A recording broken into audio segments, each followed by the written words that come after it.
Donc, bon matin à tous sur cet magnifique épisode de La Voix des grimpeurs. Donc, comme j'ai dit tout le temps, le but du podcast, c'est vraiment de rassembler la communauté de grimpe francophone. Donc, autant au Québec qu'en Europe. Puis, en fait, je suis présentement à Paris pour, en fait, le salon de l'escalade qui était hier, puis avant-hier. Puis, en fait, j'ai déjà fait des podcasts avec Léo, qui est à ma gauche présentement, en fait, dans les dernières années, pour parler d'escalade, en fait, d'entraînement pour l'escalade. Puis aujourd'hui, en fait, je suis avec la team complète. Donc, la team Ascension, Mathias, Pierre et Léo, qui vont pouvoir se présenter dans quelques minutes. Puis comme je l'ai dit tout le temps, si vous aimez le podcast, la meilleure façon de nous aider, c'est vraiment de repartager le show. Donc, soit mettre un 5 étoiles sur Spotify, laisser un commentaire sur Apple Podcasts ou même sur YouTube pour les gens qui nous écoutent en visuel. Puis, pour vrai, ça nous aide beaucoup plus que ce que vous le pensez. Donc, sans plus tarder, en fait, le sujet du podcast d'aujourd'hui, puis vous allez voir que ça fit énormément avec la team Ascension. Ça va être vraiment de parler de comment on est capable de rendre notre escalade prédictible. Donc, comment en fait on peut s'attendre à avoir des résultats, comment on peut vraiment rendre notre escalade... en fait, savoir qu'on va être capable d'améliorer nos métriques en entraînement, notre escalade au niveau technique. Puis ils vont peut-être aussi pouvoir nous révéler quelques nuggets par rapport à leur sauce à eux. Donc, bref, j'arrête de parler j'arrête la petite introduction. Puis, en fait, messieurs, si vous pouvez peut-être vous présenter rapidement comme il vous plaît. Donc, vous pouvez vous présenter comme grimpeur ou comme être humain ou comme coach ou comme ce que vous voulez. Donc, je vous laisse la carte blanche. On se présente comme l'équipe Ascension. Vas-y, je te laisse commencer. Ok, on va saluer tout le monde. Du coup, moi, c'est Mathias Noirel, du coup, coach dans l'équipe Ascension.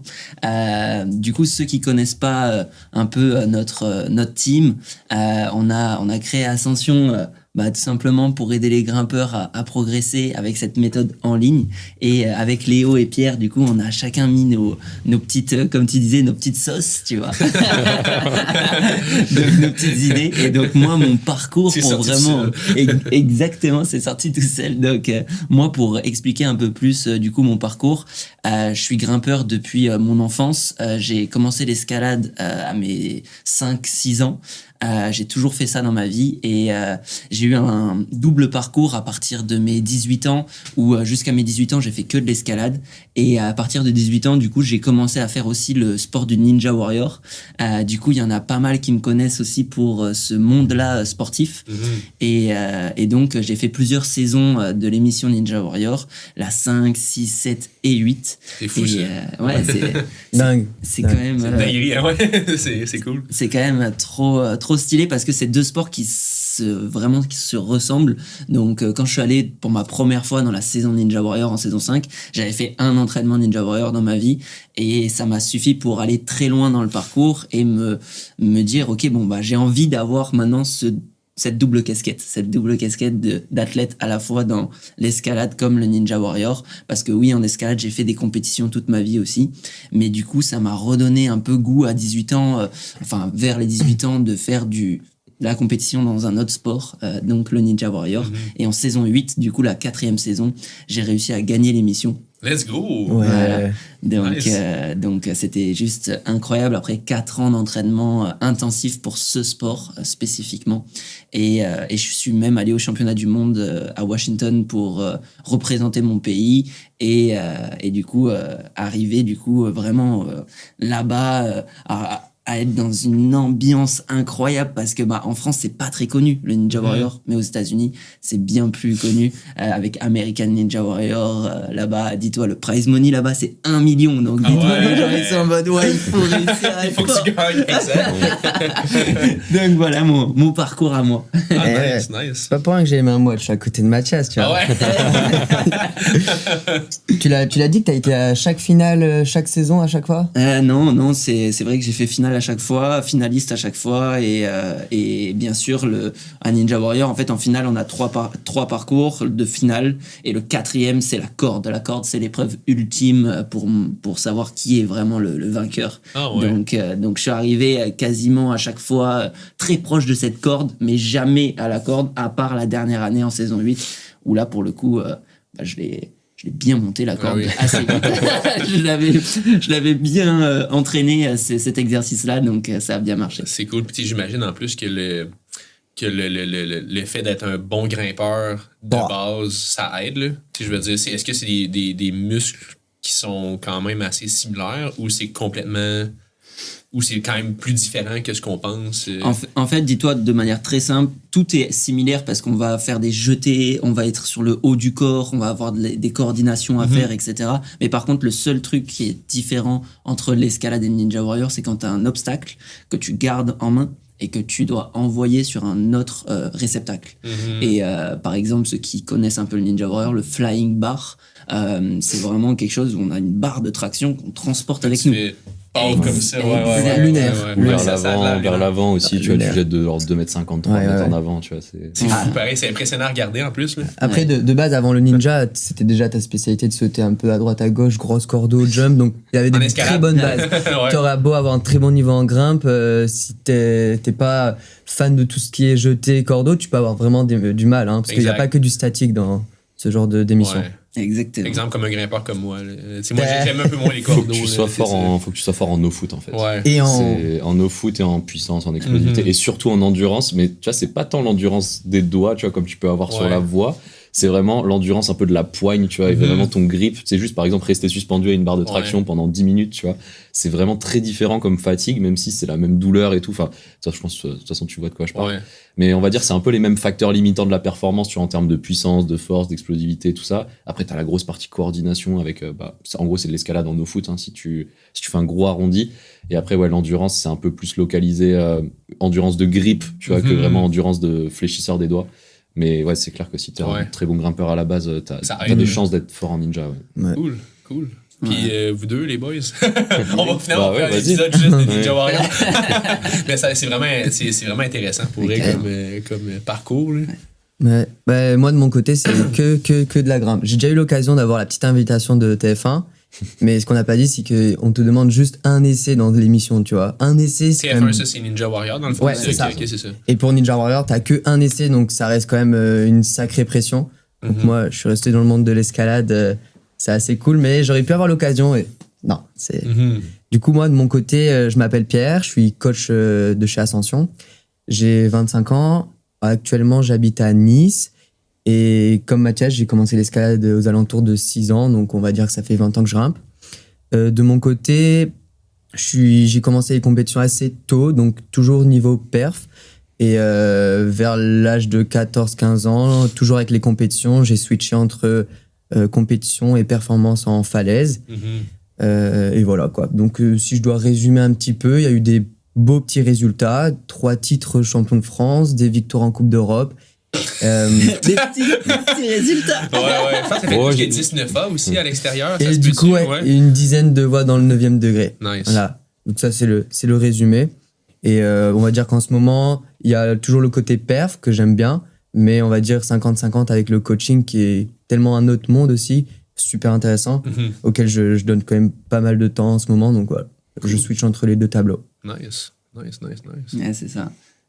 Et on n'a pas précisé qu'on a commencé l'escalade ensemble, du coup, dans le même club, exactement. Donc, ouais. T'as quel âge, toi, Mathias? J'ai 26 ans. 26, du coup, là. okay. 26, 25. Vous avez l'air plus vieux que 25, 26. Non, mais vous avez l'air plus mature. C'est vrai? Moi, j'ai 30. Là, moi, je suis une vieille croûte. Là. On me donne souvent 35 avec ma barbe, c'est super. Mais oui, les premiers entraînements, c'était avec Mathias. Je me souviens, on faisait la course, il me faisait stresser parce qu'il fallait attraper l'autre selon l'exercice. Voilà, c'était le collègue tout petit. Nice. Donc se retrouver là, même pour le podcast ou hier au salon de l'escalade ou à coacher, encadrer les gens, ça fait toujours plaisir. On envoie toujours des petits messages à notre ancien entraîneur, pas tout le temps, mais on va dire 2 fois par an, et ça fait toujours plaisir. On le remercie de ça. Nice. Est-ce que vous étiez amis il y a 20 ans? Ok, fait que ça fait quand même longtemps. C'est une amitié de longue date, là. Vous Ouais. depuis longtemps. Ouais, c'est ça. Donc c'est juste trop bien de pouvoir partager, comme disait Pierre, les valeurs qu'on a eues enfant avec nos coachs qui du coup étaient très dans ce transfert de passion. Donc là, c'est ce qu'on fait à travers ce coaching de bien sûr ce côté scientifique qu'il faut mettre en place, mais aussi cette passion que pour nous est trop importante à transférer vers les autres. Donc c'est juste top. Vraiment. Cool. Non, ça fait déjà une bonne intro. Moi, j'en ai déjà parlé dans plein de podcasts, mais moi, du coup, j'ai commencé à grimper quand j'avais 18 ans et j'ai vraiment découvert l'escalade à 18 ans. On a déjà fait des podcasts ensemble, je me suis déjà un peu présenté, donc je vais être un peu rapide. Mais du coup, ça fait, ça doit faire 6, 7, 8 ans, peut-être 7 ans à peu près que je grimpe. Je m'entraîne vraiment sérieusement depuis, ça doit faire 5 ans à peu près. Tu vois, les 2-3 premières années, c'était pas trop sérieux. Et 5 ans d'entraînement vraiment. Et puis, je me suis passionné vraiment pour la grimpe, l'entraînement, etc. Et moi, c'est ça que j'aime bien, tu vois, le côté vraiment, on va en parler juste après, progresser dans scientifique, un sport. Exact. Tu as vraiment ce truc de tu progresses en termes de force, en termes de résistance, de cotation. Tu vois, il y a vraiment une carotte un peu, tu vois, qui te pousse à pratiquer. C'est pas trop comme d'autres sports où c'est des compétitions. Tu vois, je sais pas, par exemple, on parlait de tennis il y a pas longtemps, où tu vas avoir juste un classement et tu vas être, je sais pas, 40e, 45e. Tu vois, ça parle pas trop, tu vois. Ça donne envie de progresser, mais t'as pas toutes ces petites métriques, tous ces petits trucs où tu t'entraînes vraiment tout seul et tout.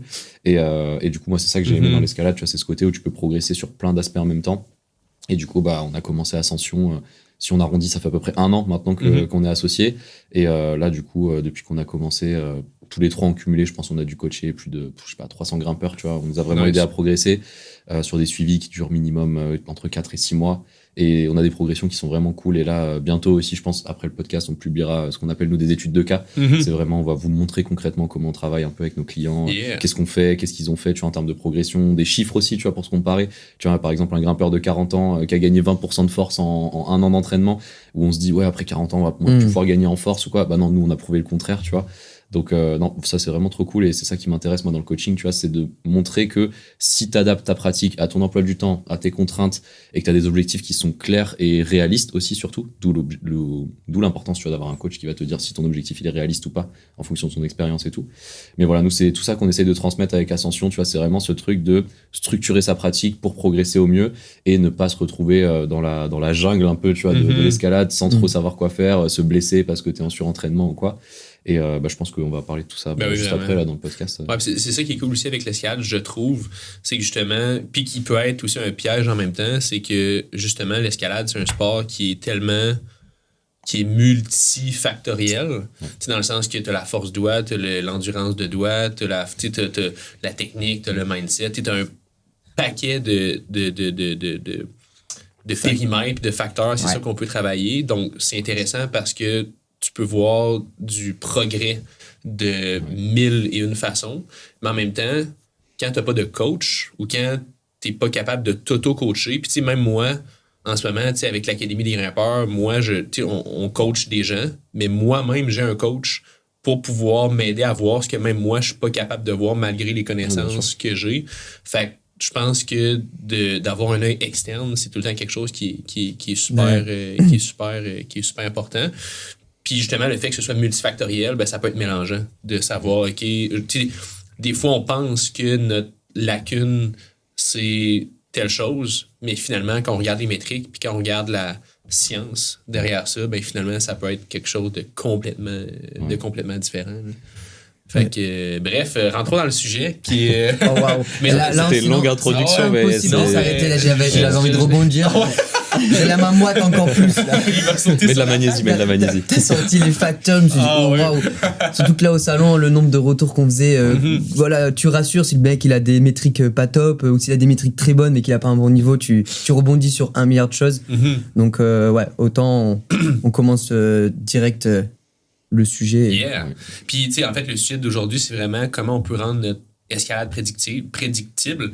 Fait que, tu sais, la première chose que je voulais parler avec vous, c'est en fait, selon vous, pourquoi c'est important de rendre l'escalade prédictive pour quelqu'un ou quelqu'une, ou un homme ou une femme qui veut progresser en escalade? Tout simplement, en fait, moi, dans ta question, ce qui me vient à l'esprit direct, c'est, tu vois, tout à l'heure, tu parlais des objectifs. Si tu as un objectif et que, du coup, on arrive à identifier via des tests ou via une analyse technique, etc., les points à travailler en priorité, et ben forcément, si on a les bons repères, on va du coup se baser sur ça pour la suite et la progression de manière prédictible, tu vois, et avec des cycles qui vont être vraiment basés sur justement l'objectif, sur les points de repère qu'on a eu en test, que ce soit pour un cycle volume, force, résistance, peu importe, tu vois. Ça va être vraiment personnalisé à la personne, et du coup là, la force d'un programme du coup personnalisé, et ben on va permettre à la personne de déjà avoir un plan, se dire ok, ouais, si je suis ce plan, je sais que dans 4 mois, en théorie, je devrais atteindre ce niveau. Okay. Donc après, bien sûr, comme on disait... c'est ça. Bien sûr, ça, comme tu as dit, il y a tellement de facteurs que l'escalade, on peut pas tout gérer. C'est ça la beauté du sport. C'est pas du 100 mètres où vraiment c'est au détail près. Là, l'escalade, comme tu dis, il y avait tellement de choses à faire que tu peux toucher un peu à tout. Donc c'est normal que quand tu es enfant, tu progresses assez vite. Mais on voit beaucoup de gens qui disent je stagne tellement il y a de choses à faire et du coup ils sont perdus, ils se blessent, etc. Donc, ça dépend de l'âge auquel tu as commencé aussi. Tu vois, nous, on a de plus en plus de grimpeurs qui nous contactent, qui ont, tu vois, entre 25 et 40 ans, si je fais une très grosse fourchette, tu vois, mais qui ont commencé l'escalade il y a 2-3 ans, tu vois, et qui stagnent déjà et tout. Mais à cet âge-là, t'as pas du tout les mêmes adaptations en termes de tendons, ligaments, même t'as plus de stress dans la vie en général, t'as moins de temps pour grimper, pour pratiquer. Donc, c'est pas du tout les mêmes problématiques que, comme tu disais, tu vois, quelqu'un qui commence à grimper à 5-6 ans, et qui stagne quand il arrive à 20 ans, tu vois. Là, c'est pas du tout les mêmes profils et c'est limite, quand t'es coach, c'est 2 métiers différents. Tu vas coacher des gens qui ont commencé à grimper jeunes et des gens qui ont commencé à grimper à plus de 25 ans, tu vois, si j'arrondis. C'est pas du tout pareil, tu vois. Nous, on a c'est fou parce qu'en plus, vous deux, vous avez commencé. C'est drôle parce que vous deux, vous êtes de l'autre côté de la table, puis nous deux, on est de l'autre côté de la table. Mais je veux dire, vous deux, vous avez commencé à 5 ans, l'escalade. Puis nous deux, on a commencé. Vieux, moi, j'ai commencé à 20. Là, j'ai 30, j'ai commencé à 25 à peu près. Là. Fait que moi, ça fait 5 ans que je grimpe. Puis j'aurais tellement voulu pouvoir commencer à justement 5-6 ans. Puis. Mais c'est rigolo parce que moi, je me dis la même chose, tu vois. Je me dis, est-ce que du coup, si je t'ai pas tombé dedans enfant, est-ce qu'à 25 ans, est-ce qu'à 20 ans, à 18 ans, je me serais dit, ok, je me donne corps et âme dans ce sport. Tu vois, je me pose souvent cette question, tu vois. Et du coup, je suis assez admiratif de ce genre de profil aussi, tu vois. Et c'est ce que j'aime du coup dans ces profils qui sont différents. Et tu vois, comme on disait tout à l'heure, si on fait une programmation qui est juste parfaite en théorie, eh ben, il y a tellement de facteurs extérieurs sur l'hygiène de vie, et c'est ça qu'on fait beaucoup chez Ascension aussi, de se concentrer pas que sur l'escalade, mais sur le quotidien aussi d'une personne, sur son hygiène vraiment, sur le côté, tu vois, que ce soit son sommeil, son hydratation, sa vie perso, l'équilibre justement pour que, tu vois, on s'adapte à l'emploi du temps de la personne pour que mentalement elle se dise pas quand est-ce que je suis libre pour m'entraîner dans la semaine? Non, c'est le coach, il a déjà envisagé les meilleures stratégies pour que ça soit le plus naturel pour toi d'aller s'entraîner à cet horaire-là, tu vois. Donc c'est ça qui est top. Après, je crois que tu avais dit discipline. T'as mentionné discipline. Et c'est vrai qu'entre une personne qui a de la discipline, même si elle a commencé à 2-3 ans, on voit des progressions juste énormes. Et la discipline, c'est ce qu'on demande parce que ça reste quand même du distanciel. Donc, se tenir au courant via WhatsApp, faire les tests vraiment à 110%, nous faire des retours. Nous, on a de la discipline, on donne vraiment 110% pour la personne, mais la discipline va faire qu'il y aura une progression justement prédictible. On en a beaucoup, ils ont la discipline, mais par exemple, s'il y a 2 semaines où il y aura Noël bientôt, ils nous demandent de faire 2 semaines peut-être off, parce que là, à ce moment-là, il n'y aura peut-être pas autant de discipline, donc peut-être pas envisager le suivi durant ces 2 semaines. Donc, je trouve qu'au niveau de... Au niveau de la discipline, ce mot-là, je trouve que c'était vraiment important. Parce que tu commences à 5 ans ou à 30 ans, si tu mets pas de discipline, la progression, elle n'est pas forcément là. Exact, c'est ça. Puis on en voit aussi beaucoup des grimpeurs et des grimpeuses justement qui commencent, en fait, peu importe qui commencent l'escalade, soit tôt ou même plus tard, puis ils stagnent pendant 20 ans, ils restent au même niveau. Puis en fait, il y en a que c'est correct, là, dans le sens que ils veulent pas progresser, ils veulent pas aller grimper un 8A ou quoi que ce soit, c'est pas quelque chose qui les intéresse. Ils sont confortables dans leur niveau. C'est ça, ils aiment leur pratique de l'escalade, c'est parfait, mais c'est sûr que si tu envisages de prendre ton escalade au sérieux et que tu veux progresser, ça prend justement de la discipline. Puis justement, je pense que ça fait un beau pont avec ce que je voulais qu'on parle aussi, qui était selon vous, c'est quoi les les facteurs majoritairement qui sont limitants par rapport à une progression qui est prédictible.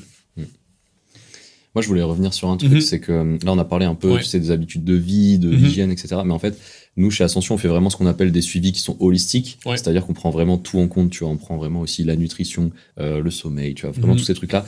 Et c'est vrai que c'est des choses qui sont pas trop marketables, on va dire, tu vois, par exemple, sur les réseaux sociaux, tu vois, on va pas faire un réel pour dire... dormi 10 heures, oui, voilà, tu vois, c'est ça, on va pas faire un réel hyper flashy, tu vois, pour dire, si tu fais 10 000 pas par jour, tu vas grimper V10, tu vois. Alors que, en fait, dans la réalité, si t'as vraiment besoin de faire ces 10 000 pas par jour pour être en meilleure santé, bah, tu vas pouvoir mieux t'entraîner, mieux récupérer, et peut-être que c'est ça qui va te permettre, après, de débloquer V10 dans une progression structurée, tu vois. Je suis pas en train de dire, là, si vous allez marcher 10 000 pas, vous allez faire V10. C'est pas un méga facteur limitant. Voilà, mais c'est ça. Il y en a plusieurs. Mais en fait, il y en a tellement, et si tu as pas cette analyse un peu globale, et tu vois, des fois, les gens vont penser qu'on fait que de la prépa physique, tu vois, ou qu'on fait que des tests physiques, tu vois, et en fait, pas du tout. C'est vraiment un ensemble, et là, de toute façon, on était au salon de l'escalade, on fait des tests un peu de force doigt, tu vois, avec le Team Deck et tout, je sais pas, peut-être on pourra mettre des images un peu en incrustation, où on va dire à la personne, ok, là, en termes de force doigt, ton potentiel, c'est, je sais pas, 7 à bloc, tu vois, enfin, V6 bloc. Et du coup, la personne dit, ah bah ouais, je suis dans le V5, je galère un peu à faire ceci, cela. Et on voit juste en un test physique, tu vois, que cette métrique-là, c'est vraiment limitant pour cette personne. Mais à l'inverse, il y a des gens qui ont tiré des métriques folles, tu vois, genre par exemple. Moi. Oui, voilà.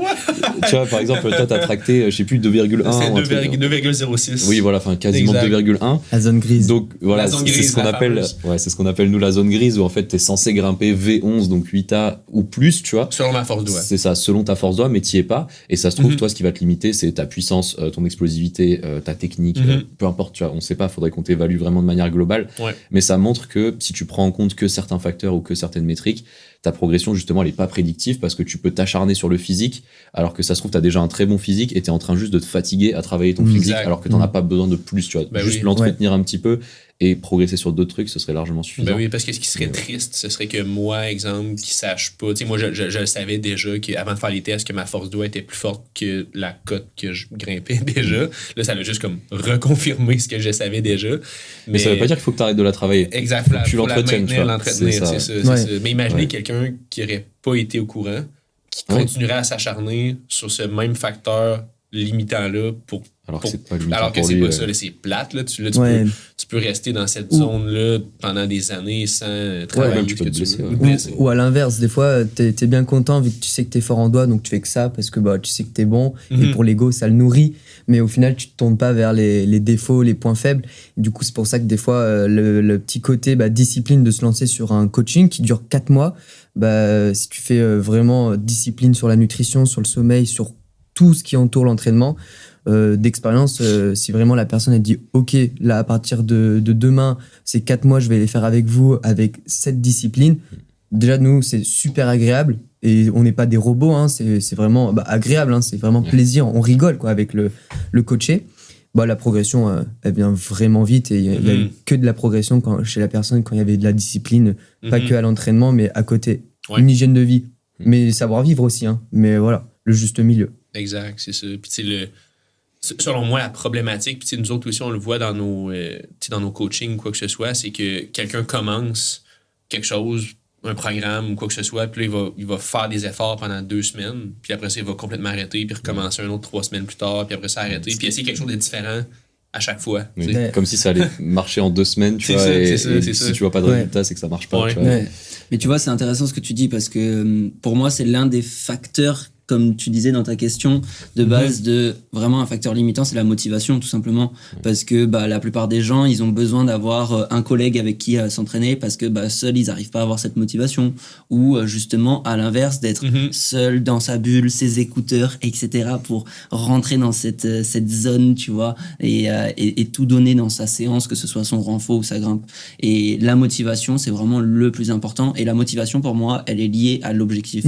Tu vois, je dis ça parce que moi, dans mon exemple personnel, pour Ninja Warrior par exemple, je sais qu'à chaque fois que j'allais à l'entraînement, c'était pas drôle. C'était pas je vais à l'entraînement parce que c'est super cool de monter sur une corde et faire ça tous les jours. Non, c'était pas drôle du tout. Mais par contre, dans ma tête, au fond, je me disais, ok, là, vas-y, donne tout. Parce que là, à la microseconde que tu vas gagner dans cet entraînement, plus tard, un mois plus tard, eh ben, tu vas être content. Tu vas être content parce que là, tu vas gagner l'émission. Et donc, je me persuadais de ça. On va faire $1 million. Exact, c'est ça. $1 million.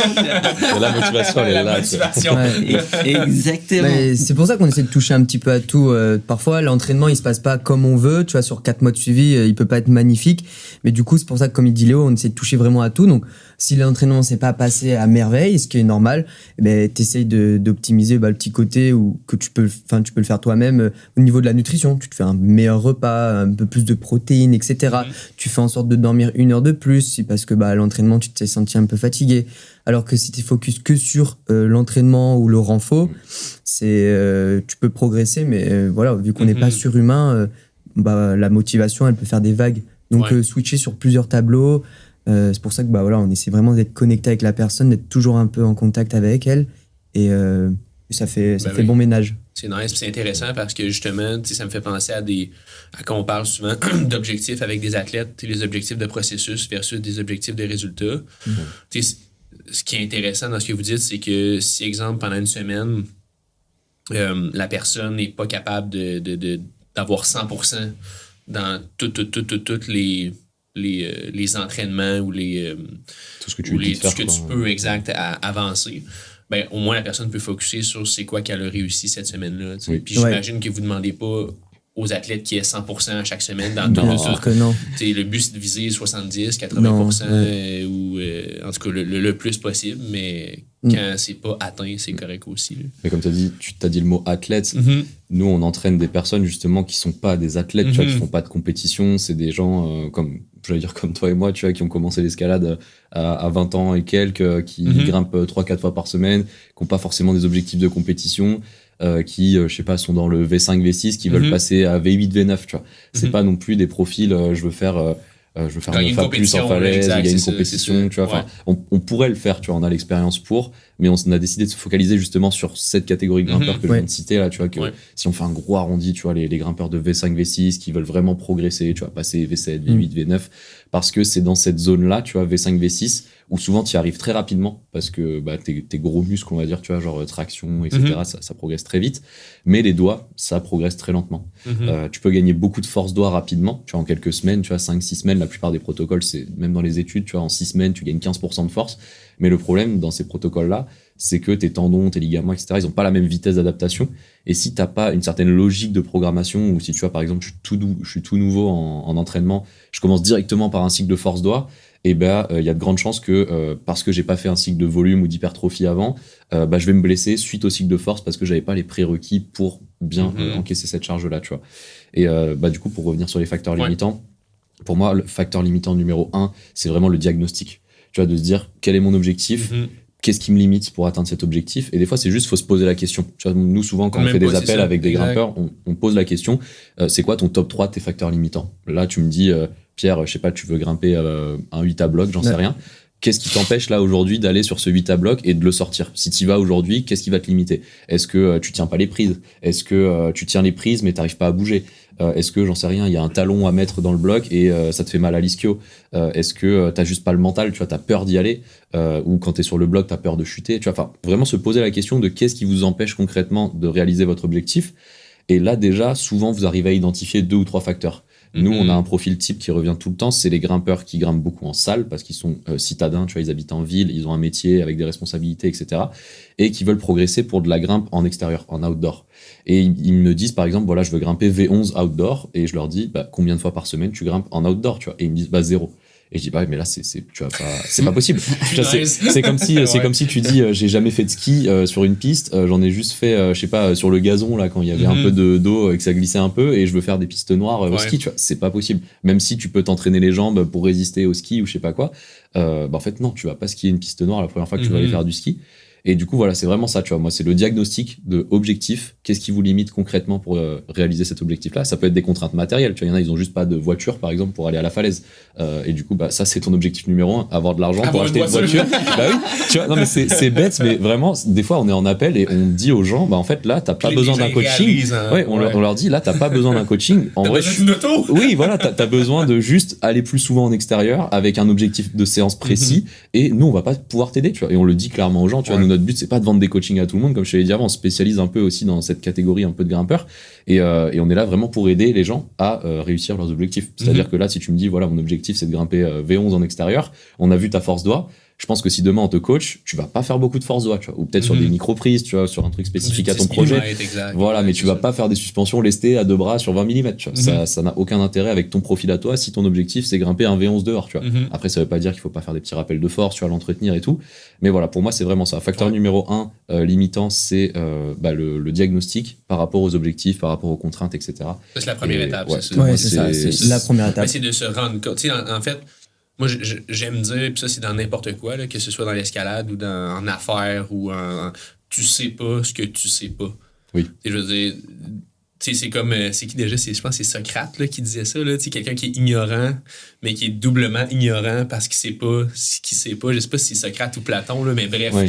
Mais je vois ce que tu veux dire. Tu sais pas que t'es ignorant si t'as pas conscience que t'es ignorant. Enfin, je vois ce que tu veux dire. Je sais plus c'est quoi mais au moins de se rendre compte que t'es ignorant dans quelque chose, puis après ça, de savoir que tu sais pas tout, puis que tu peux être encadré vers une direction, ben là, c'est ça, on essaye de voir un peu. Après, c'est ça le but du coaching avec Ascension, c'est de s'adapter à chaque profil. On a des profils qui ont des objectifs à long terme, parce qu'ils ont assez d'expérience pour être assez patients, tu vois.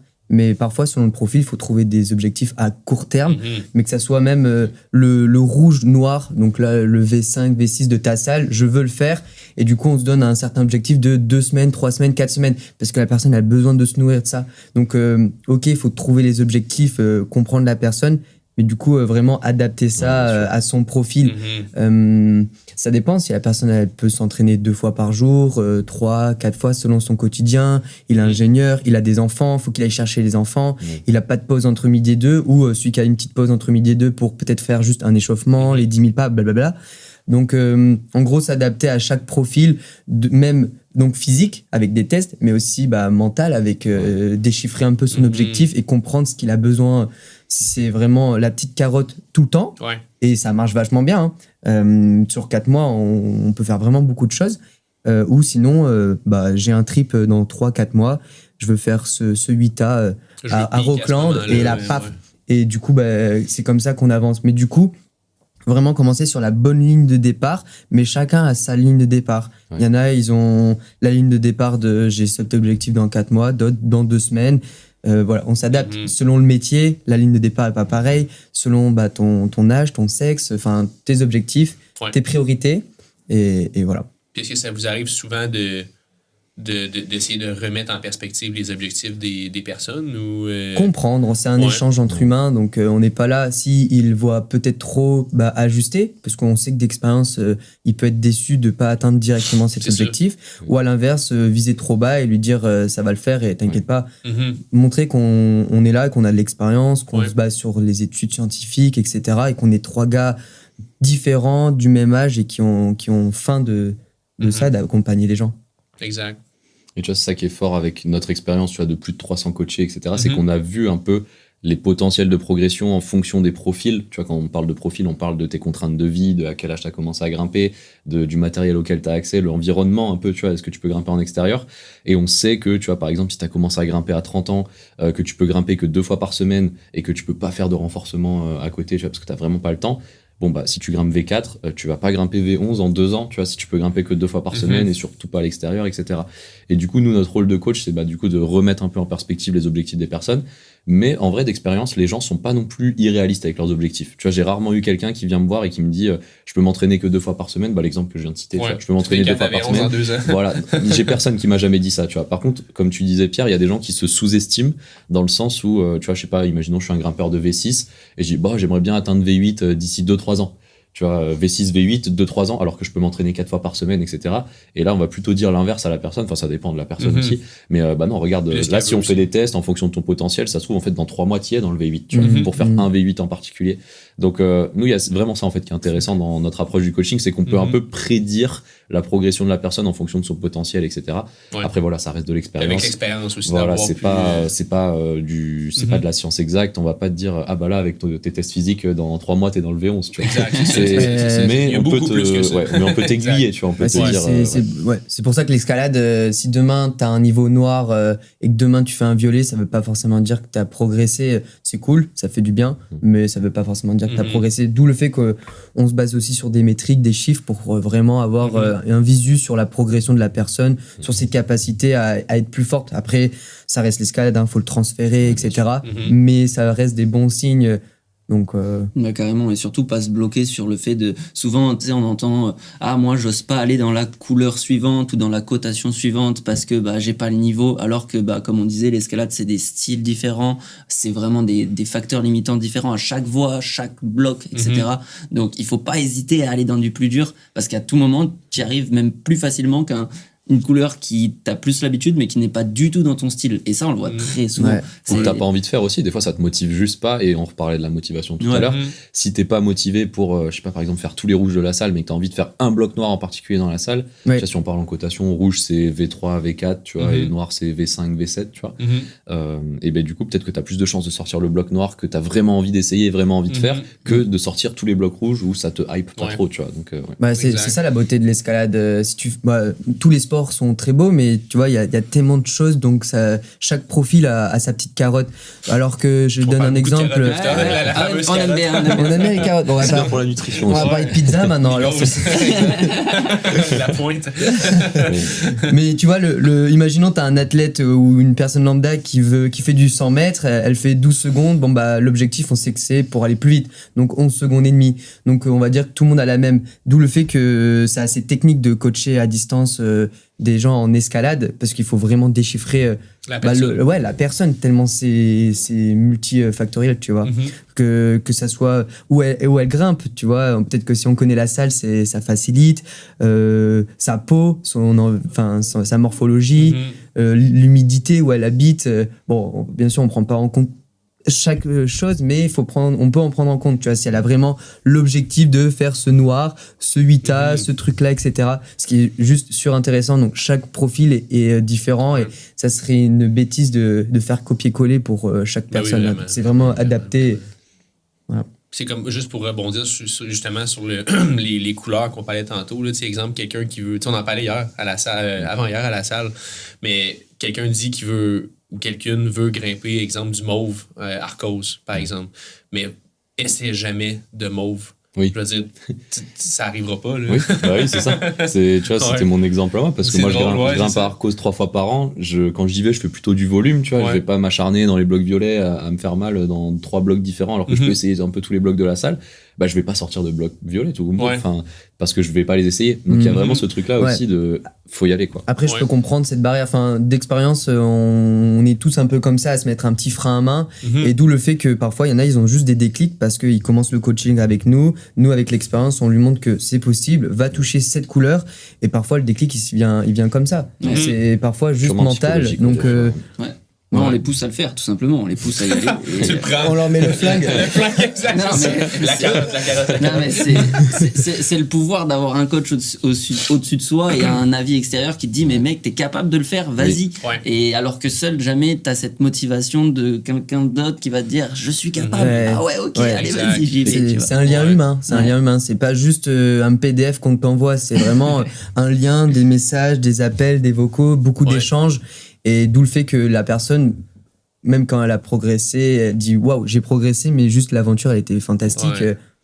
C'est humain. Puis c'est fou parce que nous, dans nos, souvent quand on a des coachings avec des athlètes à Québec, souvent on cédule dans leur horaire un moment qui s'appelle, exemple, max bouldering. Fait exemple, session de bloc maximum, puis mettons qu'on le sait que la personne elle veut grimper un V9, là on lui dit écoute, là t'as pas le choix d'essayer un V9. Exactement. Puis souvent, la personne, avant d'avoir... En fait, la personne ne savait même pas qu'elle était capable de grimper, exemple, V9 ou peu importe la cote, avant qu'elle soit obligée de le faire. Puis là, elle commence à essayer de grimper ce bloc-là. Puis là, ça fonctionne. Ou l'autre côté, quelqu'un commence à s'entraîner. Puis ça m'est arrivé beaucoup. Tu sais, quand j'ai commencé à m'entraîner puis que j'ai vu mes métriques de force augmenter, là, je me dis, OK, selon les chiffres, je suis supposé être capable de grimper telle cotation. Fait que là, j'ai commencé à en essayer. Mais réellement, si j'avais essayé avant, peut-être que je l'aurais fait pareil. La technique. Peut-être que tu te serais blessé, tu pourras jamais savoir. Tu pourras jamais savoir. C'est ça qui est beau aussi, c'est que tu peux toujours dire si. Exact, c'est ça. Et moi, je trouve que c'est ça qui est bien aussi dans le coaching, avec cette relation un peu d'autorité, où la personne te voit vraiment comme son coach, comme sa personne référente. C'est que tu vas lui dire un conseil banal, comme tu disais là, de juste va dans un V9, essaye le V9. T'aurais été son pote à côté d'elle à ce moment-là, elle t'aurait pas écouté. Alors que toi, t'es son coach, elle va t'écouter. Et c'est ça, je trouve, qui est fort aussi dans le coaching. Et c'est pour ça aussi que les gens achètent des accompagnements, payent des coachs. C'est vraiment ce côté discipline, motivation. Et tu sais que tu dois rendre des comptes à quelqu'un. Tu vois, c'est pas si je te dis là aujourd'hui, tu vas essayer que du V9 pendant 1 heure. Et que après tu me dis bon bah en fait j'ai essayé que V7 parce que j'ai eu peur d'aller dans le V9. Pas de carotte. Bah, t'es même pas fier de toi, tu vois, en tant qu'athlète, de te dire ah bah ouais j'ai raté l'objectif. Après ça veut pas dire qu'il faut absolument réussir l'objectif de toutes les séances, etc. Mais tu vois, si l'objectif de séance il était bien planifié, que ça rentrait dans tes contraintes et tout, et que tu y es pas allé, bah en fait quand t'as un coach c'est rare que tu ne fasses pas la séance qui est prévue parce que t'as peur de faire la séance, tu vois, parce que ton coach sait que c'est une séance qui va être adaptée, même si psychologiquement ça peut être un peu dur. Tu vois, tu parlais de faire de la corde ou quoi. Si je te dis tu fais 10 départs de corde un départ de corde toutes les minutes pendant 30 minutes, tu sais que t'as pas envie d'y aller, mais si je te dis bah c'est pour gagner Ninja Warrior, tu vas avoir envie d'y aller, tu vois, et tu vas le faire à 100%, tu vois. Et du coup, il y a ce truc qui est vraiment très très sous-estimé, je pense, dans le coaching, où comme tu disais, les gens, je crois que c'est une question qui va arriver après, donc peut-être on développera plus à ce moment-là, les gens qui essayent de faire tout seul. Pour moi, ça, c'est une des erreurs, même si c'est pas vraiment une erreur, qui peut montrer vraiment la valeur d'un coaching comparé à je le fais tout seul, même si t'as exactement le même programme. Mais je pense qu'on va en reparler tout à l'heure. C'est pour ça que ça reste une responsabilité de ouf d'être coach. Mais ce qui est vibrant, ça fait vibrer un peu. Ouais, vraiment. Crime, c'est très cool. Hey! Si vous êtes rendu jusqu'ici, je veux juste vous dire un gros merci. Votre support vaut beaucoup plus que ce que vous le pensez. Honnêtement, je le répète souvent, mais si vous êtes capable de pouvoir partager le show à quelqu'un ou laisser un commentaire ou un 5 étoiles ou quelque chose, ça nous aide énormément à faire grandir La Voix des Grimpeurs podcast. Là, on parle beaucoup de force physique, de tests, de métriques, etc. Mais niveau escalade, est-ce que, je pense que vous avez parlé que vous faisiez des suivis vidéo aussi avec les coachés. Est-ce que vous avez une façon de traquer, si on veut, le suivi technique ou la progression technique d'un ou d'une grimpeuse?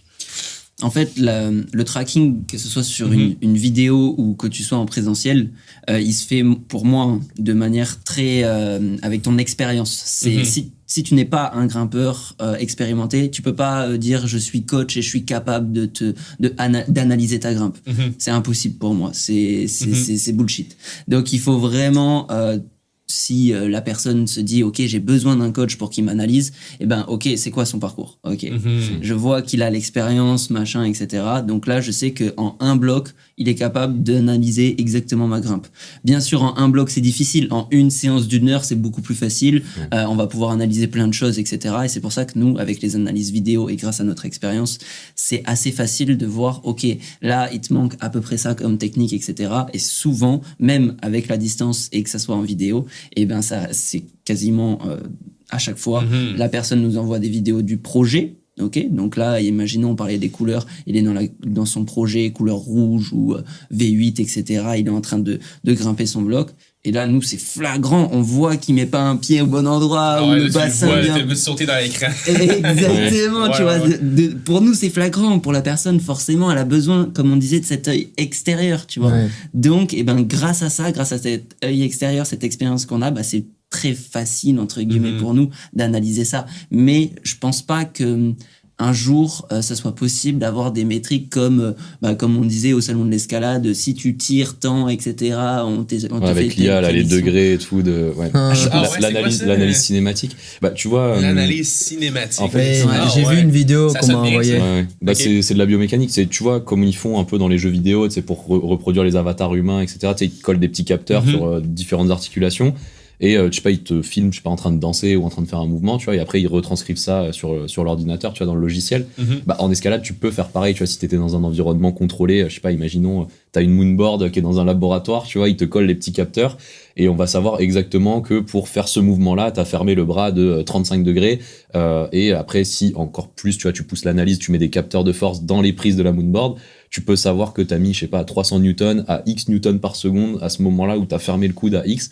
Et après, en fait, ça, c'est vraiment des trucs qui n'existent pas dans la réalité. Tu Ok, c'est pas vrai. Oui, en fait, Comme je veux le faire. tu peux le faire, tu pourrais le faire, tu vois, en tant que chercheur, tu vois, tu peux monter une expérience comme ça, mais dans la réalité, dans ta salle, c'est comme tu dis, c'est de l'expérience. C'est-à-dire que tu vas voir la personne grimper le bloc et tu vas lui dire, ok, là, t'as fermé le coude trop tôt parce que du coup, t'as pas pu pousser assez sur ton pied et du coup, bah, en fait, t'arrives trop court sur la prise, tu vois. Mais c'est un truc vraiment visuel et là, du coup, enfin, je sais plus si je t'ai coupé ou pas, mais. Non, mais c'est ça, exactement. Mais tu vois, là, l'expérience que tu dis, ça me fait penser à une vidéo que j'ai vue, il y a quand même un bail, c'était Magnus Mikbo, qui est. Oui, avec Latis. Oui, en fait, avec Latis ou un autre, hein. C'était une autre vidéo que j'ai vue. C'était pas avec Latis, je crois, c'était avec un autre, qui avait vraiment fait exactement avec le AI, avec le AI. Avec l'AI, ouais, qui a analysé vraiment tout sur le mur, qui était hyper connecté avec des caméras de partout, des capteurs, et qui a analysé sa grimpe. Et Magnus, il était en mode, ok, j'analyse déjà ma grimpe par rapport à mon expérience, ce qu'on disait en première partie.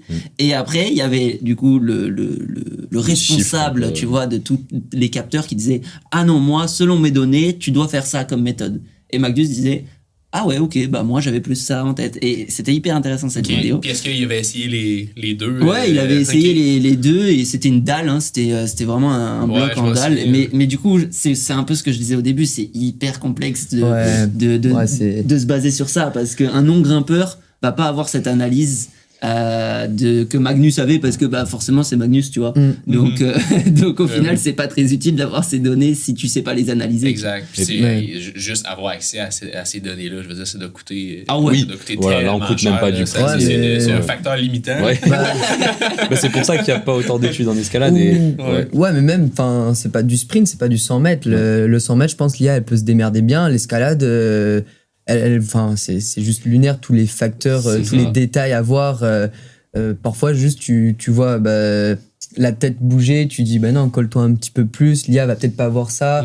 Ou même, en fait, le fait que ça a un suivi de 4 mois, tu connais la personne, donc tu t'adaptes aussi à son mental, de comment elle a grimpé. Tu sais qu'elle a mis une demi-seconde de trop, au lieu de lui dire, tu manques de force, bassin, je sais pas quoi, tu dis juste, t'as hésité, quoi. Ouais, exact, c'est donc, comme il disait Mathias, nous, on échange avec les coachés, avec des analyses vidéo, un maximum. C'est sûr que c'est délicat de se filmer dans une salle.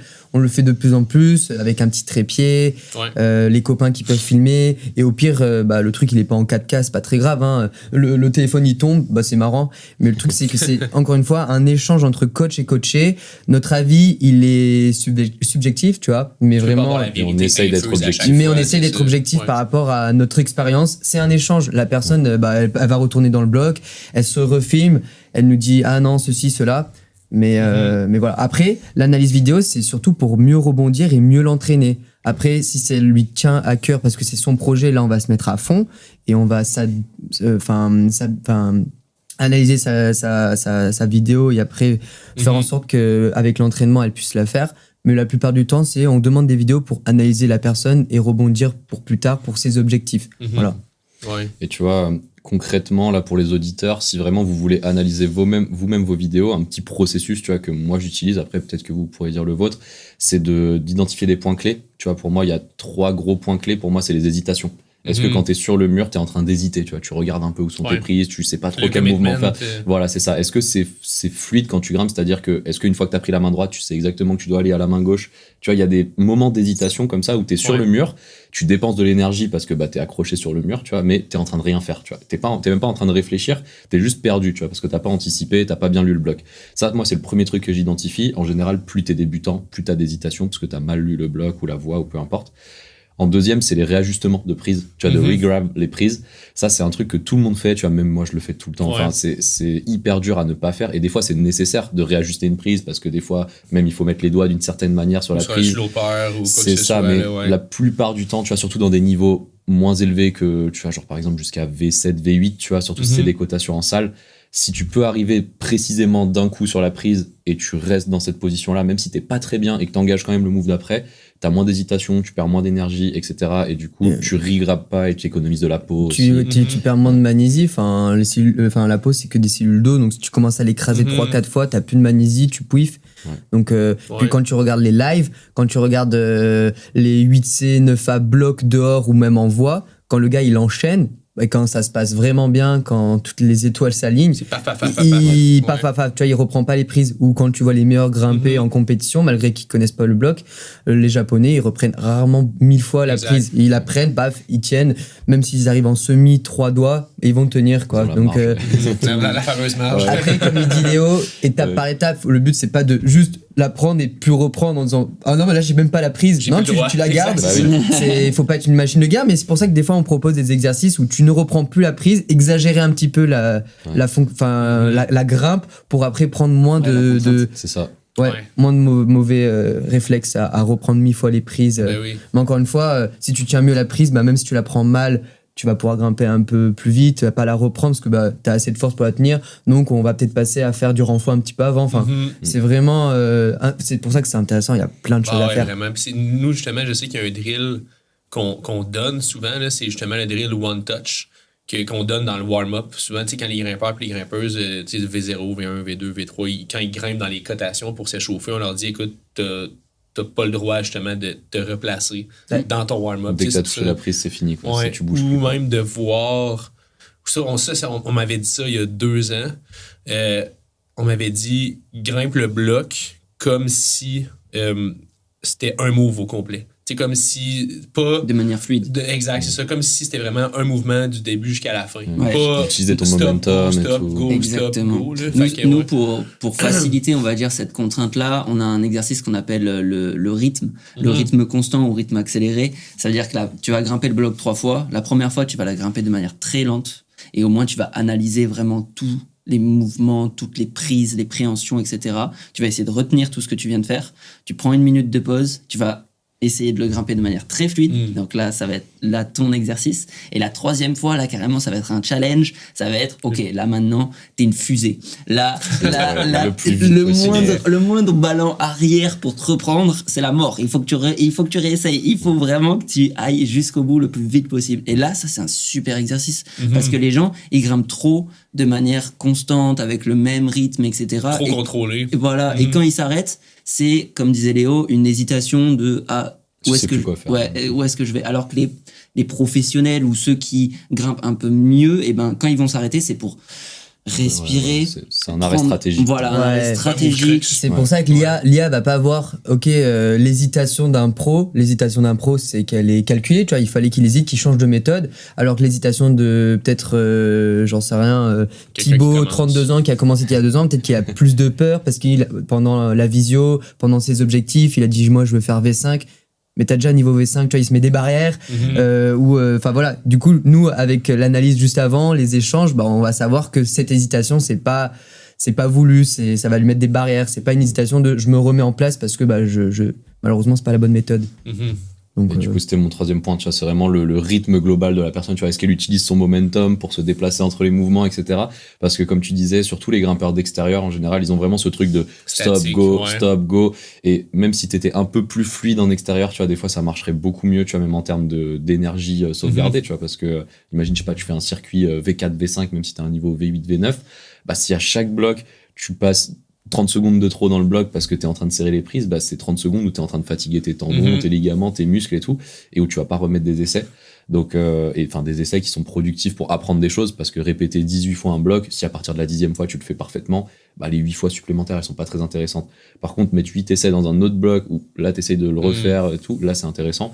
Donc voilà, vraiment pour les auditeurs, analysez vos vidéos, ne retravaillez pas les prises, essayez d'hésiter le moins possible, d'être sûr de vous, vraiment. Et même si c'est pas la meilleure méthode, nous c'est un truc qu'on dit souvent même aux compétiteurs, t'as un plan A, tu vas à fond, et si ça marche pas, ok, tu te réorganises, tu essaies ton plan B, mais des fois ça vaut même pas le coup, selon moi, quand t'es pas compétiteur, de travailler ce truc de se réorganiser et de faire ton plan B pendant que t'es en train d'échouer ton plan A. Exact. Des fois, mieux vaut lâcher, tu vois, et ne pas s'acharner et se reposer et faire le plan B, ou réfléchir au plan B et faire le plan B, que de voir que ton plan A il a pas marché et de complètement paniquer et de se fatiguer pour rien. Ça c'est mon avis, tu vois, si t'es pas compétiteur, pour moi la réorganisation, il y a pas besoin que ce soit sur le mur, tu vois, sauf si vraiment le cas très particulier, mais ça vaut, surtout en bloc en tout cas, où tu vois, tu peux lâcher, tu peux te reposer et tout.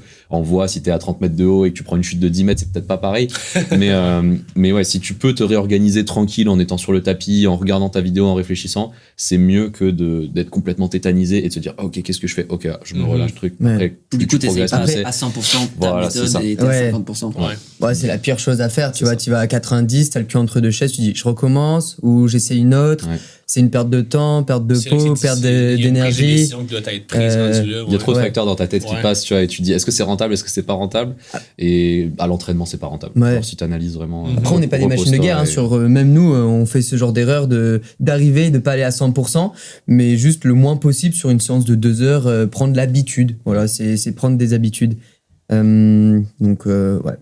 En tout cas, c'était une belle parenthèse technique qu'on a pris. C'était un peu la question. Ouais, mais c'était vraiment bon. Pour vrai. Non, mais ce que je veux dire, c'est que dans les 20 dernières minutes qu'on a parlé de technique, il y avait plein de nuggets. Là. Plein de nuggets. Puis c'est drôle, je viens de repenser aux vidéos de Lattice, là, ça vient de repopper. Eux autres, ils avaient mis justement des capteurs dans les prises. Ils avaient pris une grimpeuse pro, puis un grimpeur ou une grimpeuse amateur. Puis le même bloc. Puis au niveau de leurs facteurs de force, là, c'était quand même assez similaire. Puis là, on voyait justement le positionnement du grimpeur pro versus le positionnement sur le même bloc d'un grimpeur amateur. Puis on voyait que il y avait comme 50% moins dans les doigts juste à cause du positionnement de la personne. C'est une folie. Fait que, et de grimper de manière fluide, parce que quand ça part des jambes, le mouvement, ce que je dis souvent, c'est un peu comme en boxe, comme dans les arts martiaux, etc., où tout part des appuis et pas des bras. Et souvent, je dis ça, tu vois, dans la grimpe, et c'est trop important. Et ça reste un sport individuel, mais pour l'analyse vidéo, faites-le avec vos potes, votre copine. Enfin, genre, c'est quand même marrant d'échanger sur son échec. Enfin, voilà, c'est des échanges. Donc, même si vous n'avez pas de coaching ou vous voulez peut-être vous projeter sur un coaching, mais peut-être un peu plus tard, échanger avec les copains, tu vois, pas être juste seul et se renfermer. C'est quand même tellement intéressant de rigoler sur j'ai chuté là, et puis l'autre il va te faire une petite blague en disant tu sais pas poser tes pieds, et au final c'est un conseil super bien. Exact. Des fois on met les formes, tu vois, pour le dire au coaché, ouais, tu sais pas, là t'es peut-être pas assez bon dans griffer de pied, tu vois, alors que ce serait ton pote, tu lui dis t'es nul là, tu poses trop mal tes pieds, tu vois. C'est ce qui fait vraiment, je pense, d'expérience sur les 20 ans où on a pu coacher en présentiel, distanciel, compétition, perf, loisirs, etc. Parce que moi au quotidien ça m'arrive tout le temps de grimper avec les copains qui sont pas forcément en mode perf. C'est pour progresser, même dans tout, même dans la vie, être heureux, c'est la curiosité. Si t'es curieux, tu vas réussir. C'est-à-dire que tu vas faire des erreurs, mais si t'es curieux, tu vas te remettre en question, tu vas aller chercher ailleurs, tu vas poser des questions. Et l'escalade, bordel, si t'es pas curieux, tu te tires une balle. Donc, si t'as les mains dans les poches et tu t'en fous. Après, ça va de soi, hein, si t'es pas curieux, c'est que t'es peut-être pas forcément passionné. Mais je pense que si t'es passionné, mettre en place ces petites curiosités, là au salon de l'escalade, tu le sens quand la personne a été curieuse, elle te pose des questions, ou du moins quand tu lui donnes des conseils, elle te regarde comme ça et elle note dans sa tête, quoi. Ou ça m'est arrivé de voir qu'il y avait un petit facteur, peut-être juste elle transpirait un petit peu de trop de peau. Je dis allez viens, on va aller au salon de Mika Mawem, il y a la petite crème qui t'empêche de transpirer. Elle était trop contente de l'avoir acheté et c'était un facteur mais juste énorme. Donc échanger avec les personnes, curiosité à fond et poser des questions. D'où dans le suivi on dit on essaye de rester connecté avec les coachés parce que sinon la progression elle marche pas. La personne elle est curieuse, elle te pose des questions et parfois quand tu la connais bien, peut-être même pendant une semaine il n'y a pas de message, mais au début c'est quand même vraiment important d'échanger. Enfin nous vraiment on échange. On partage notre expérience. Cool. Ouais. J'adore ça. Je pense qu'on a fait le tour de la question. Ouais, vraiment. Les nuggets. J'aime bien l'expression nuggets. Les nuggets, exact. Ouais, j'aime bien. Tu avais dit ça dans un autre podcast, t'avais dit là, ça va être un baril de. Un bucket de BFK plein de nuggets. Bref, ensuite, les pépites, c'est ça. Pépites d'or. Hors escalade. En dehors de l'escalade, je sais qu'on a parlé tantôt. Tu sais, c'est revenu quelques fois, là, les 10 000 pas, bien boire de l'eau, dormir, etc.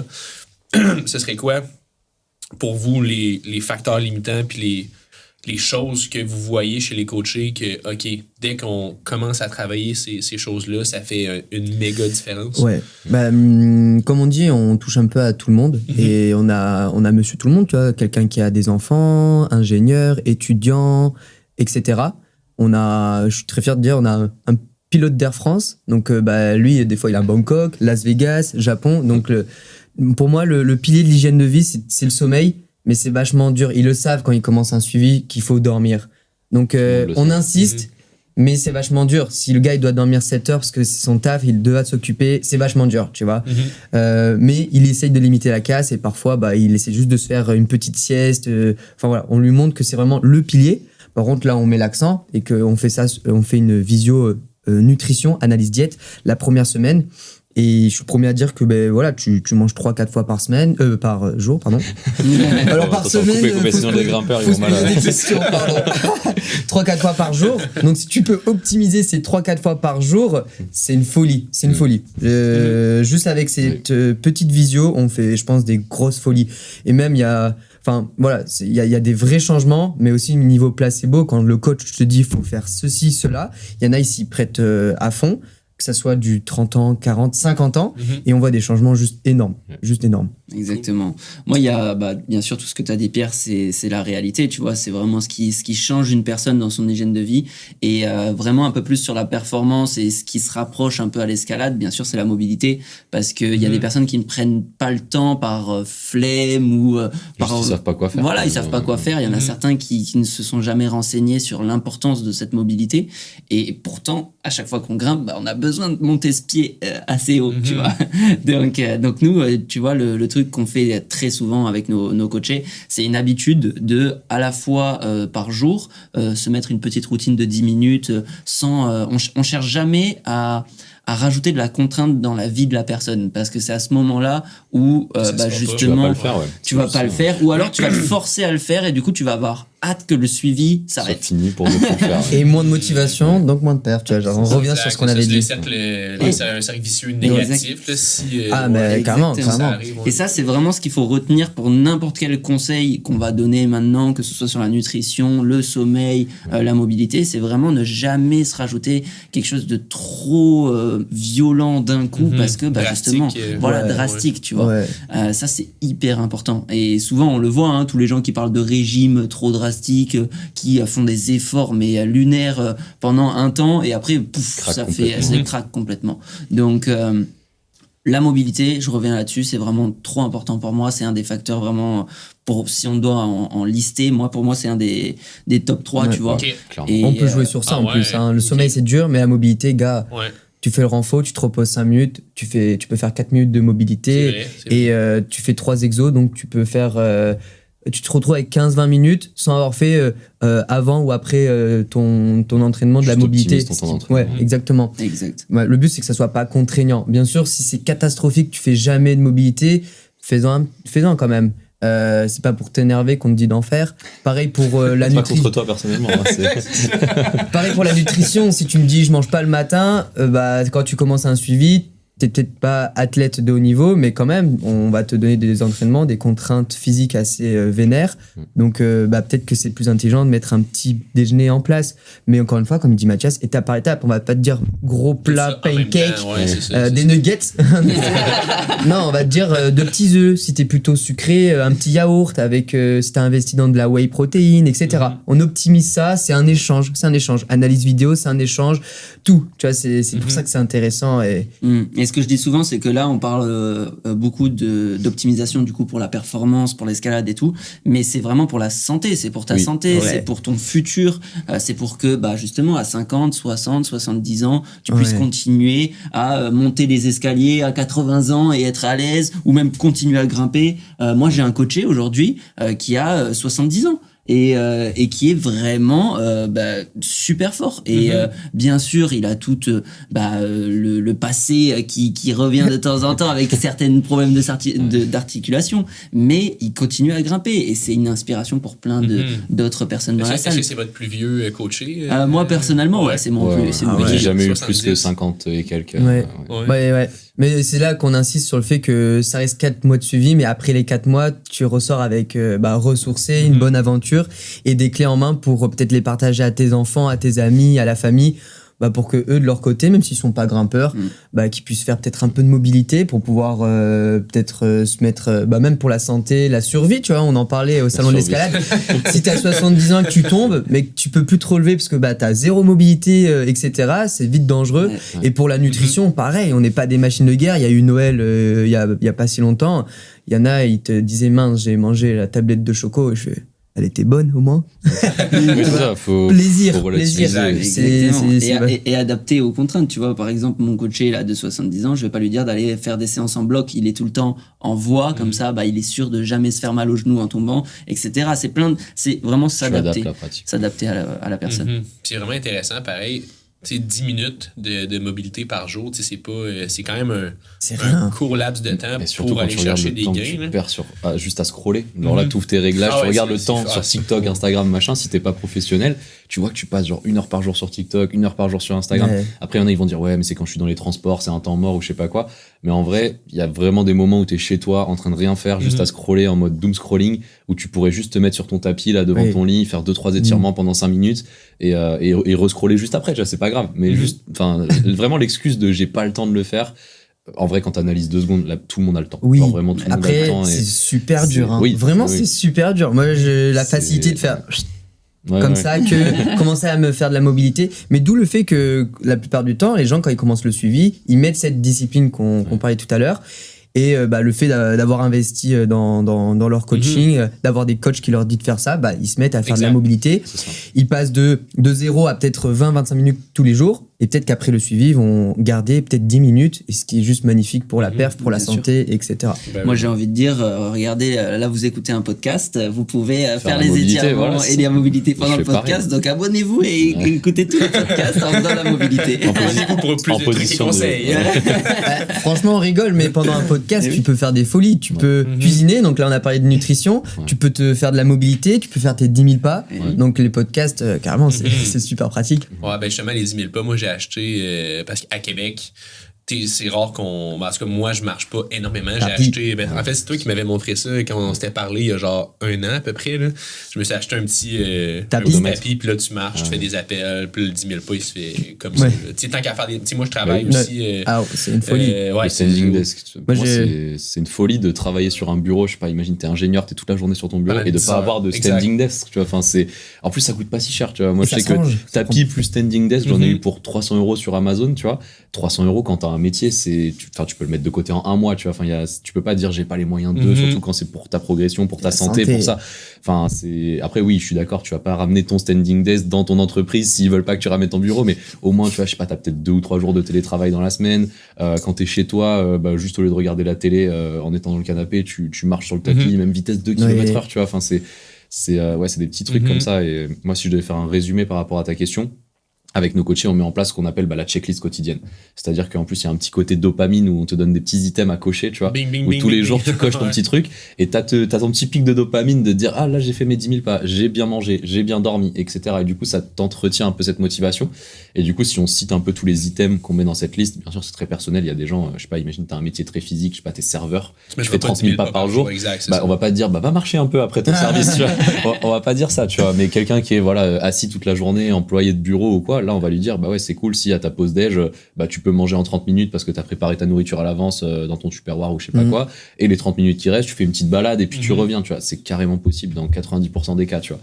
Et du coup, on met en place vraiment plein de petits items. Ça change en fonction des personnes, mais les items qui reviennent tout le temps, c'est les 10 000 pas. Voilà, après, faut l'adapter à sa situation et tout, mais franchement, 10 000 pas par jour, limite obligatoire pour être en bonne santé.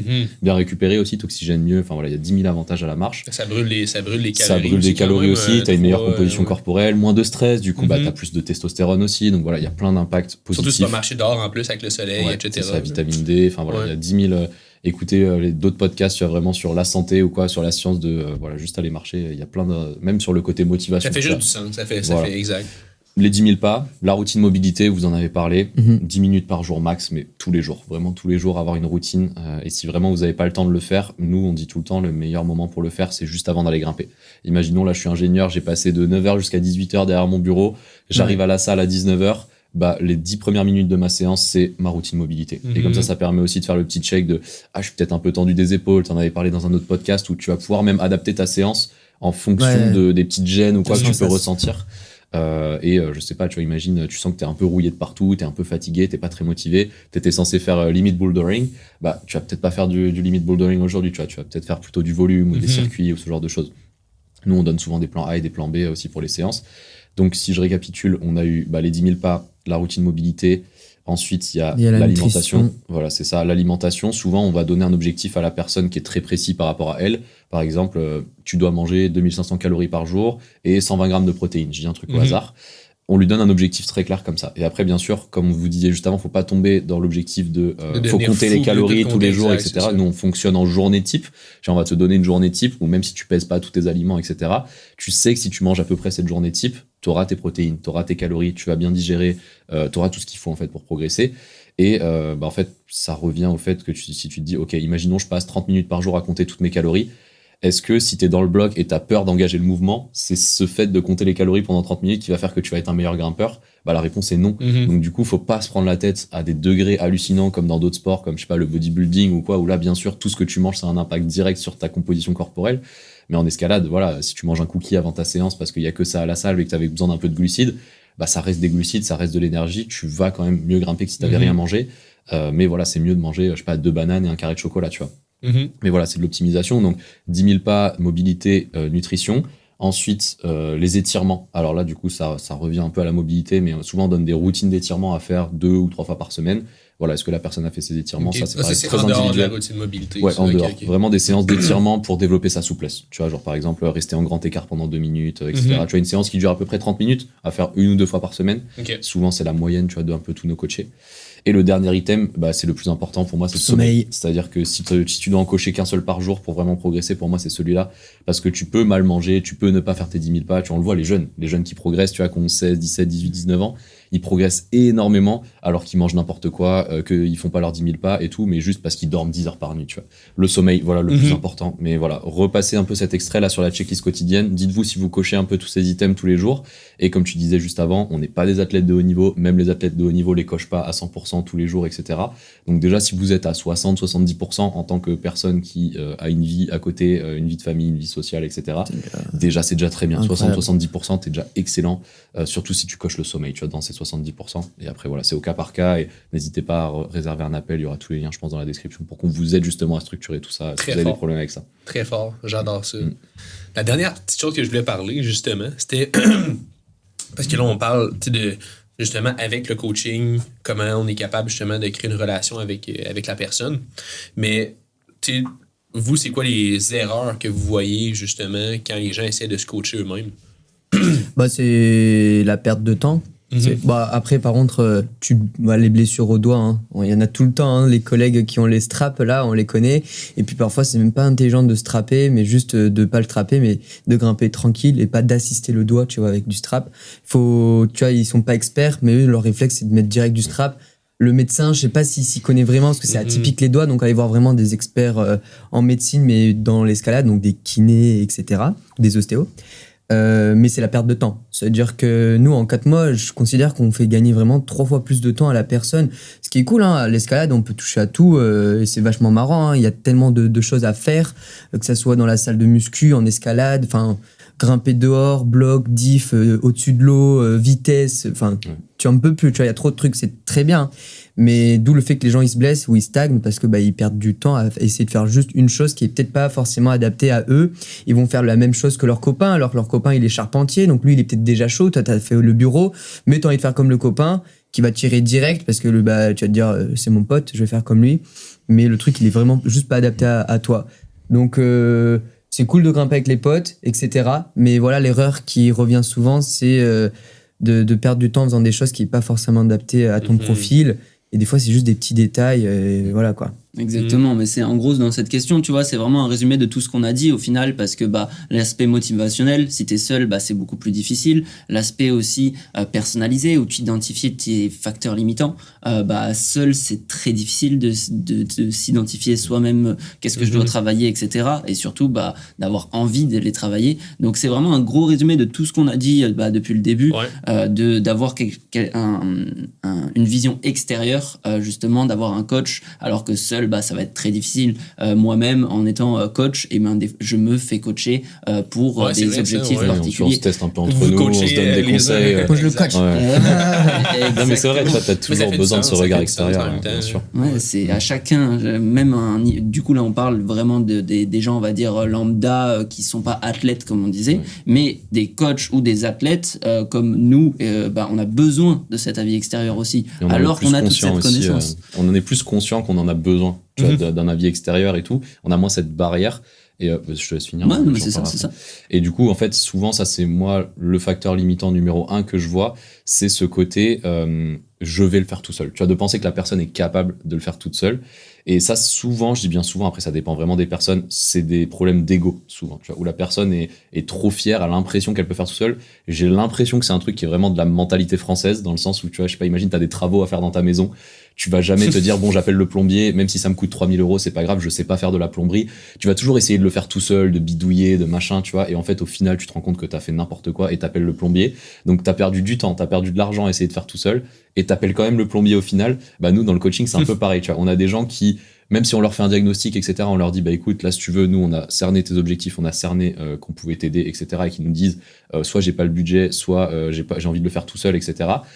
Je dis bien souvent, tu vois, c'est pas pour tirer des balles ou quoi, mais souvent, ces personnes-là, même si on les recontacte 6 mois après, 9 mois après, 1 an après, elles ont stagné, elles sont toujours au même point parce qu'elles n'ont pas mis en place des actions qui vont leur permettre de progresser ou en essayant de le faire, elles se sont blessées ou quoi que ce soit. Donc pour moi, c'est ça l'erreur numéro 1, tu vois, c'est de penser, comme tu disais, que tu peux le faire tout seul et que tu es capable de le faire tout seul. Après, c'est cool. Bien sûr, il y a des personnes qui ne sont pas faites pour le coaching, tu vois, qui vont aimer s'entraîner toutes seules, être un peu autodidacte, découvrir un peu par elles-mêmes.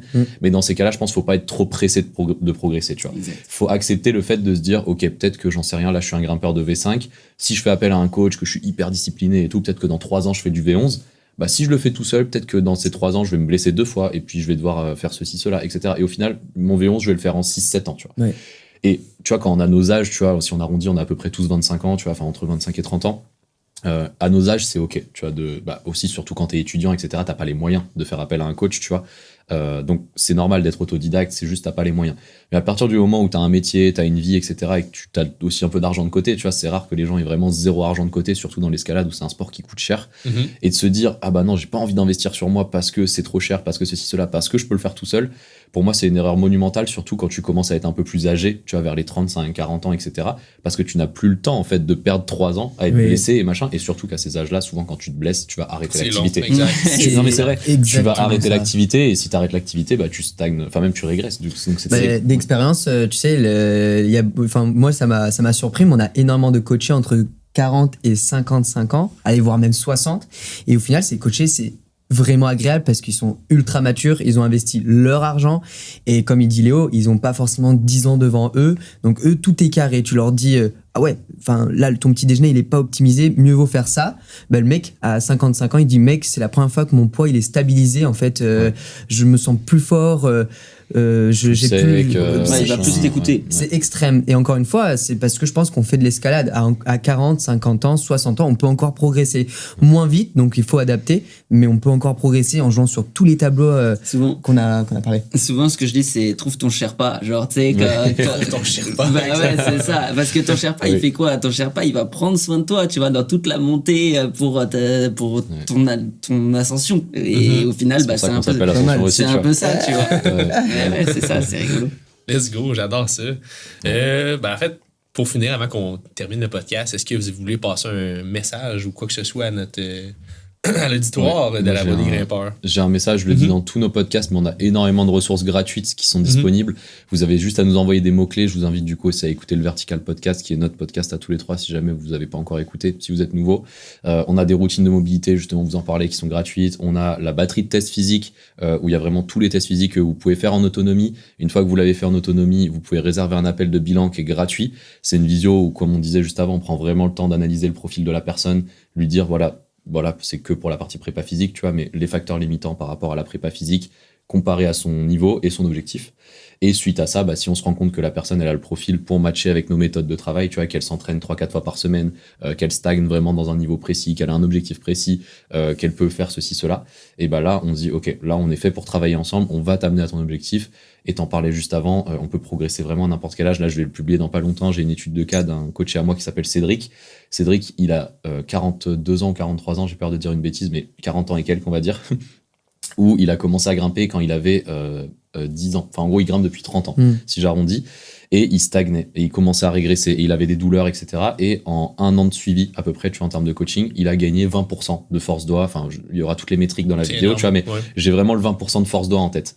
Où, en fait, s'il avait été tout seul et qu'il n'avait pas pris ce suivi, peut-être qu'il aurait continué à avoir mal au doigt, il aurait continué à être dans sa zone de confort et il aurait pas reprogressé, alors que c'était un souhait de sa part de reprogresser, tu vois. Comme tu le disais au début du podcast, c'est ok si, j'en sais rien, vous êtes un grimpeur de V6 et que vous vous dites, je suis heureux dans le V6, je veux juste grimper mes V6, être tranquille, être avec les copains. Voilà, là, vous n'avez pas besoin d'un coaching, tu vois. Nous, on n'est pas là pour, comme tu disais, vendre des coachings à tout le monde, etc. On est là pour aider ceux qui veulent vraiment progresser, qui veulent investir sur eux, qui veulent aller vite et bien, j'ai envie de dire, parce que, comme tu disais, c'est un gain de temps aussi, parce que si t'es bien encadré et tout, c'est un gain de temps. Donc voilà, n'hésitez pas à nous envoyer mobilité, test physique, etc. Tout ça, c'est gratuit. L'appel de bilan, il est gratuit. Et voilà, n'hésitez pas. Toutes ces ressources-là, c'est important. Et beaucoup les gens sont assez timides. On l'a vu sur le salon. Des fois, ils viennent, mais ils viennent juste. Tu vois, il faut aller les voir. Et bon, c'est normal d'être timide. Ça va de soi. Mais par contre, sur les réseaux, faut vraiment pas hésiter à venir nous poser des questions, des remarques sur nos posts, sur notre compte privé. Nous, au final, c'est notre job, mais c'est tellement une passion. Donc, hésitation zéro, que ça soit pour un ami qui ose pas faire le premier pas ou pour autre chose. Posez-nous des questions, c'est un sport qui est ultra varié, il y a plein de choses à apprendre, donc nous, ça avec grand plaisir de vous montrer un petit peu la ligne de départ qu'il faut prendre pour votre profil. Voilà, ça reste un échange et c'est tellement bon. Voilà. Exactement. Donc on vous attend. On vous attend sur nos plateformes. En tout cas, merci François. Yes, merci pour l'invitation. Je suis content de vous avoir vu, puis let's go.